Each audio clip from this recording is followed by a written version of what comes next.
I mean, I love Far Cry. I've been playing every single one of their games since Far Cry 1. Far Cry 1, 2, 3, 4, 5, 6. I have played them all. I have not played 6. I'm up to 6. We're up to 6.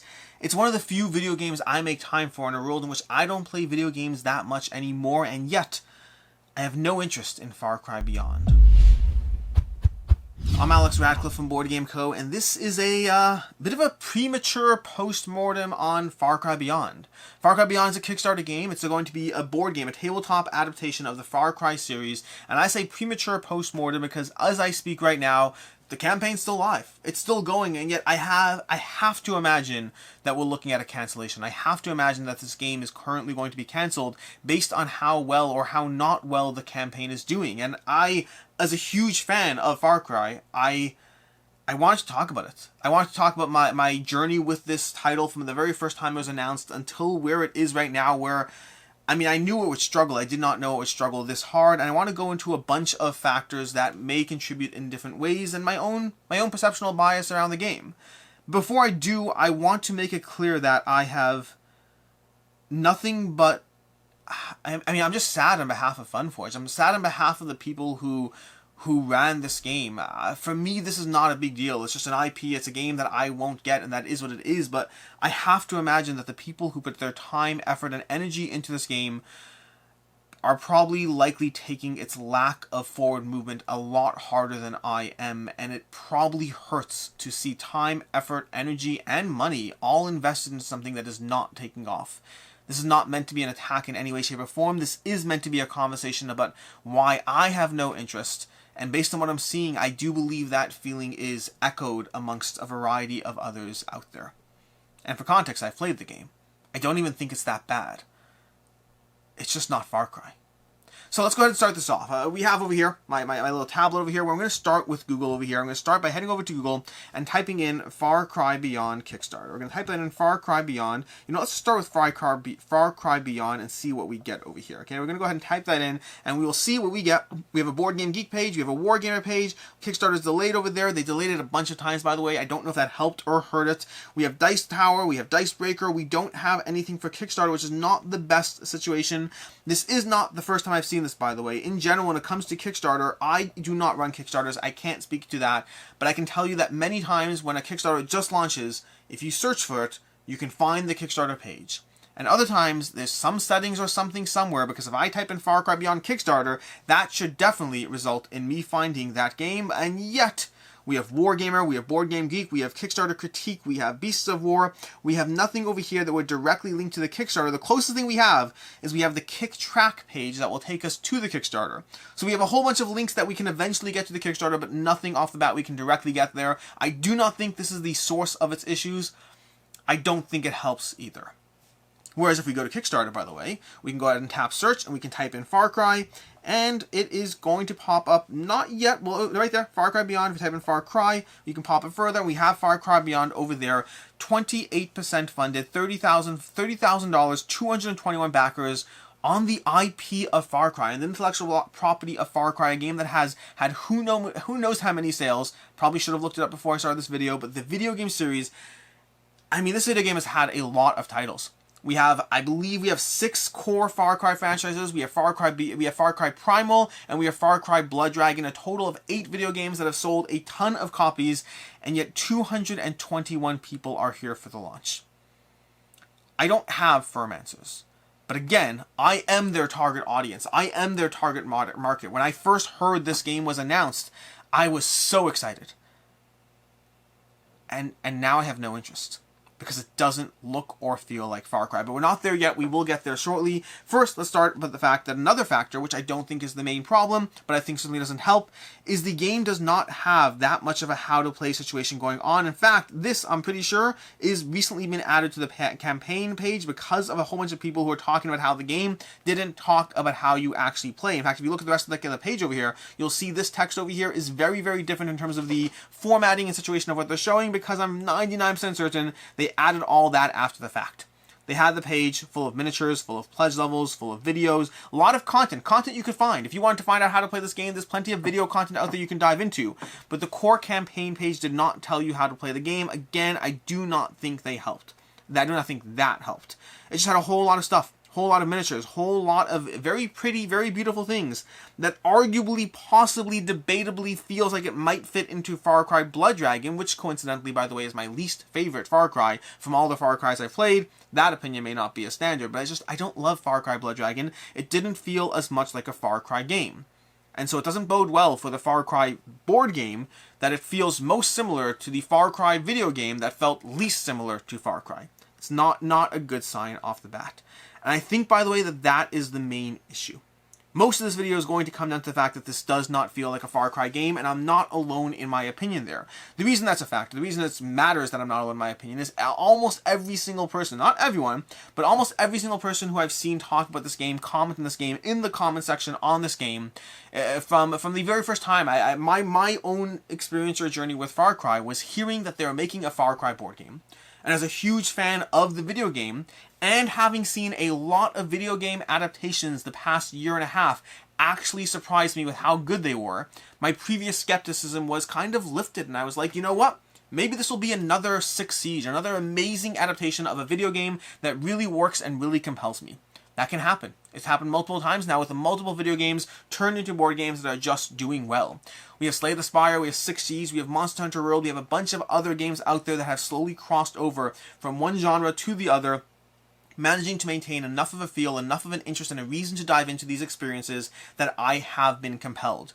Even in instances where I didn't play or care about the source material. I never played Monster Hunter, the video game. I never played... That's not true. I haven't played Six Siege, Rainbow Six in a very long time. I played it way back in the day. So some of these games I haven't even played their original source material, and yet I've learned to love some of the games that are based on them. Or in the case of Slay the Spire, where I love that video game. It's one of the few video games, along with Far Cry, that I still play. And the not yet out, version of it that I've had a chance to dive into has been great. And so my hopes were lifted based on the experiences that I had, that when I heard Funforge, who made Monumental, a game that I absolutely adore, and they're making Far Cry, I was excited. And then I saw an article on the game that showed me a picture of the board. It was an article after Essen, I believe, where some people had a chance to see Far Cry at Essen, and I saw the board, and the board, I don't even know if I can find it here at this point, the board looks somewhat similar to what you're seeing over here. A little, I don't know if we can zoom in here, we can zoom it, look at that, cool, we can zoom in over here. The board looks somewhat similar to what you're seeing over here. It was a different map at the time, it was a different situation, but it looked a lot more like a dungeon crawling experience, with a theme that didn't really feel or look like Far Cry. Nothing about the game in any way, shape, or form felt like Far Cry to me, and at that point, all interest I had in the game vanished. Like, not like went down, like it vanished. I went from like desperately hoping that I'd be able to play this game, that I'd be able to cover this game for the channel, all that stuff, to hoping that I wouldn't. I don't know what I expected. And that's on me for not knowing what I expected. What did I expect out of a Far Cry video game? Certainly not a first-person dungeon crawler sort of semi-adjacent shooter experience that didn't feel like the world or the exploration of Far Cry. To me, part of what is pivotal to the Far Cry experience, in all the ones I've played in a long time, the first one was a little different, but in most of the Far Cry games I've played in a long time, a lot of it comes down to degrees of area control, degrees of invading camps, of walking into different regions, and through stealth or pure attack, taking over a camp, and establishing a degree of control over the world. This just looked like a dungeon crawler. And I love dungeon crawlers, make no mistake, and I think with certainty, that if Funforge had given us this exact same game without the Far Cry IP, I think this game would have done better. I think this game would have funded by now. I think people would look at this game and say, hey, look, another dungeon crawler that looks cool with amazing miniatures, great art, and enough gameplay that looks intriguing enough that I will dive into this and get this game, because we are all compelled by the new and the shiny on Kickstarter. But I think the biggest asset they had, the Far Cry IP, to throw on top of their game, I think when you throw an asset, when you throw that IP on top of your game and it detracts from the experience, it's no longer a selling point, it becomes a counter selling point. Because now this game, to people who don't know Far Cry, the game is just Far Cry. It's thrown on top of something. It doesn't really compel them or pull them in. And to people who do know Far Cry, I think many people, like myself, look at this campaign and say, I love Far Cry. I don't care about this. And I think that's the biggest problem. I think this is a Far Cry game that not only does it not feel like Far Cry, I think the IP even pushes you away from the experience. The miniatures look great. The gameplay looks fine. I've played the game for context. I've had a chance to dive into this one. I thought it was good. I only got one game in, so my opinion is limited. I thought it was good. I thought it was enjoyable. I wasn't neither wowed nor pushed away. It was a fun game. I'd happily continue to dive into it. But I still feel sad when I play it because it doesn't feel like Far Cry. It feels like a dungeon crawling experience, one that doesn't necessarily stand out either, and the main compelling aspect of it is an IP that works against it. And you combine that with a $126 base pledge with the shipping thrown in, you're talking about $150, $160 to jump in on the game that doesn't feel like the thing that you're trying to go after in the first place. Combine that with $250, talking about $300 for the all-in pledge, which I'm happy they showed it on day one. That's great. Give people the information they want, but you're giving people a high price tag with an IP that they want to see more out of that isn't going well. And I knew this would not go well, but I didn't know how well it would not do. But at the time, if you look at various video game IPs in the space and the number of people that follow a campaign on Kickstarter, you're usually talking about anywhere from 10,000 on the low end to what? The Witcher had like 37,000 people following it when that turned into... The Witcher is another video game that I didn't even like the video game. And the board game was excellent. I love the board game. It had 37,000 people following it. We had, I don't even know what we had with Six Siege or these other games, but Far Cry, despite announcing it left, right, and center, despite having videos for the game plastered on comic.com or different websites left, right, and center to try to get the game out there, it had 5,000 people following the campaign. I admit I thought the campaign would be funded. I thought we'd have 1,000 people backing the campaign day one, but 221 backers hours into this. I mean, it's been 9 hours, 10 hours since this campaign launched, and 221 backers is a giant warning sign that others feel like you do.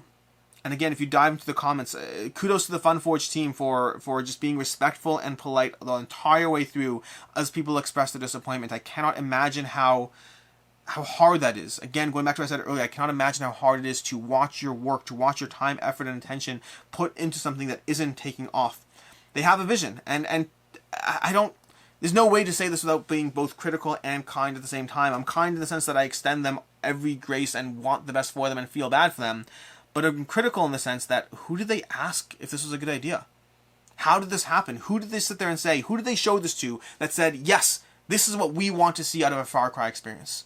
Is this Ubisoft's fault? Is this FunForge's fault?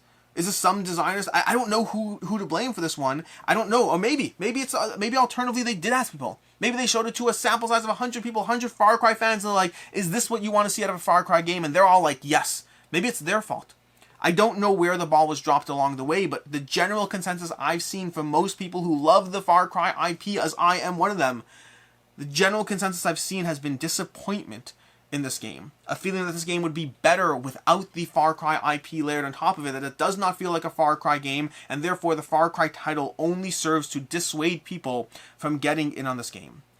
I think the other things, the price point, the lack of searchability, the fact that the game doesn't have a how to play on it, I've seen far worse out there in games that have done far better. This looks like a premium experience. This looks like it had time, effort, energy, and attention put into it, but perhaps misplaced in terms of the way it was put into it, in terms of who the target audience is, who said that they want this version of a game. I don't know what comes next here. I don't know what FunForge's plans with the game are. This is frankly an abysmal showing. 220 backers for an IP with... It's not good. The question is, what do you do now?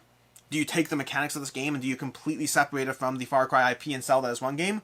Maybe you can license with Ubisoft to keep the Far Cry IP and put something else out there.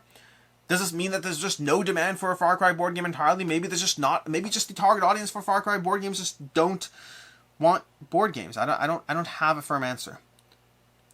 But the general consensus I've seen is that this doesn't feel or look like Far Cry. I think it was a big misstep, and I think it was a misstep that I thought would result in them not doing as well as they may have thought that they could have. But instead, it's a misstep that involved 220 people back in the game. A handful of which are there, by the way, to warn about the fact that FunForge has delays on other Kickstarters. Delays that I'm far more sympathetic of that. That is just the nature of the Kickstarter game, the Kickstarter world we live in, and all that stuff. I'm sympathetic to it. I understand. I give companies a lot more passes than many others do when it comes to these kinds of delays and situations. I don't hold them to task. I'm kind of patient. It is what it is. That stuff doesn't bother me as long as they actually deliver. But this feels far worse than that. This feels like a game that was made based off of a vision that I don't think anyone else had outside the boardroom.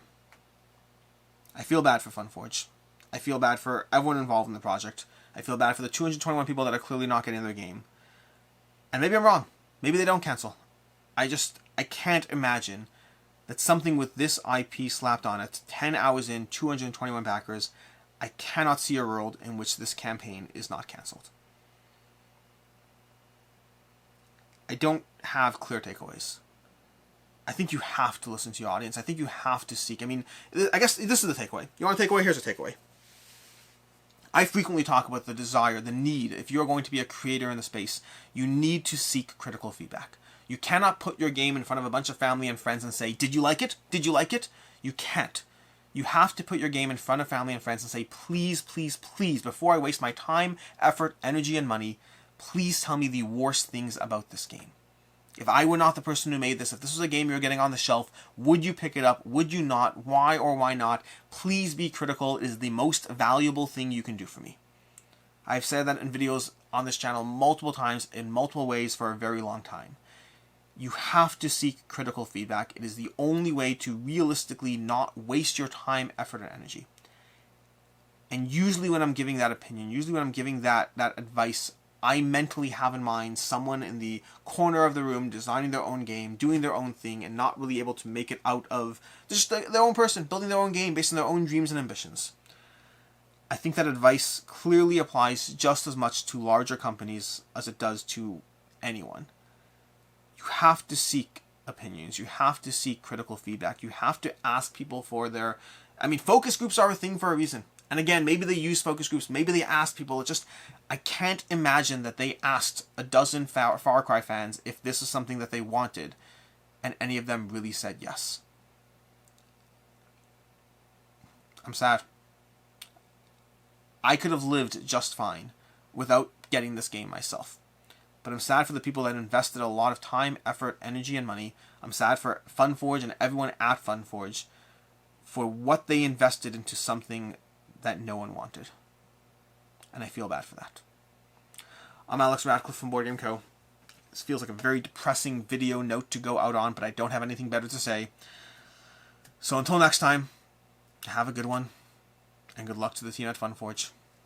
I like Monumental, I guess. This just feels like a miss.